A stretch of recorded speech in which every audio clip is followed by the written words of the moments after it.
Imagine it's a normal day. You've gone to work, and it's been a little bit of a rough month because you've been in arrears on your rent, but you settled out of court with your landlord. But for some reason, the local sheriff decided to show up at your house with a summons to go to court for the eviction. But instead of just trying to serve the summons, they break into your house, rifle through your stuff, perform a drug test kit on your friend's ashes. But before all of that, they cut the security camera wires to one of your 2 security systems. Well, that's what today's story is about.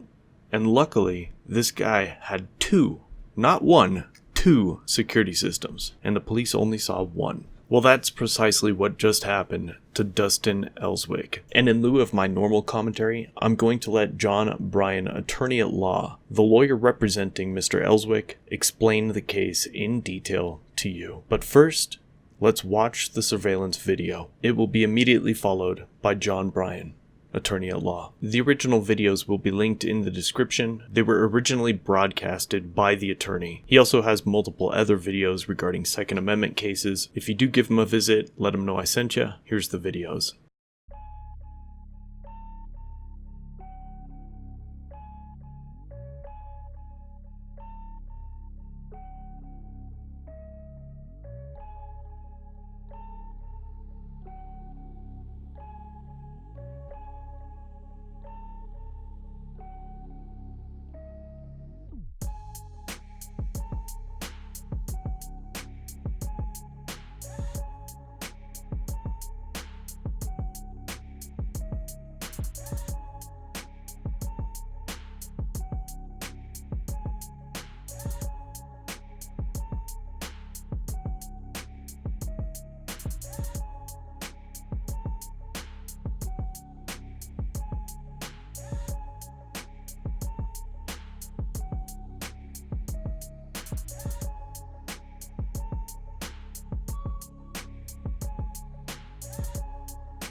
Hi, I'm attorney John Bryan, and I represent Dustin Ellswick. And Dustin is the guy who lived in the house in that video that you may have seen where the deputies who were not wearing uniforms in Putnam County searched the inside of his house, the really creepy search video. So Dustin's my client in that case, and we're looking forward to moving that case along. So I thought I'd post kind of an update video with some of the information that we've learned and some pictures and information that was not posted in the first video. So the first part of the video, and it's all time stamped, shows, if you look up towards the top of the field that's in the view, you see the white truck coming in. And that's one of the police officers' vehicles, and you'll see that there are also other vehicles. But first, take a look at this. This is the gate that they had to get through to even drive up the driveway. And there's the lock they cut to open the gate. And if you look back at your screen, look in your lower left, see the truck. There goes the truck. And if you look very closely, you'll see the black vehicle going by. That's an unmarked Putnam County police cruiser, Ford Explorer. And if you look carefully, you'll see a second black Ford Explorer police cruiser. And it should be coming it's right there, see it? So we have the white truck, we have two Putnam County Sheriff's Department black police cruisers. So how'd they get in the house? They crossed the creek, they park, and they climbed in the window. And here you can see exactly where they climbed in the window. That's from the outside. And this is how it looked from the inside. They pushed out the window unit, and it had a window mount.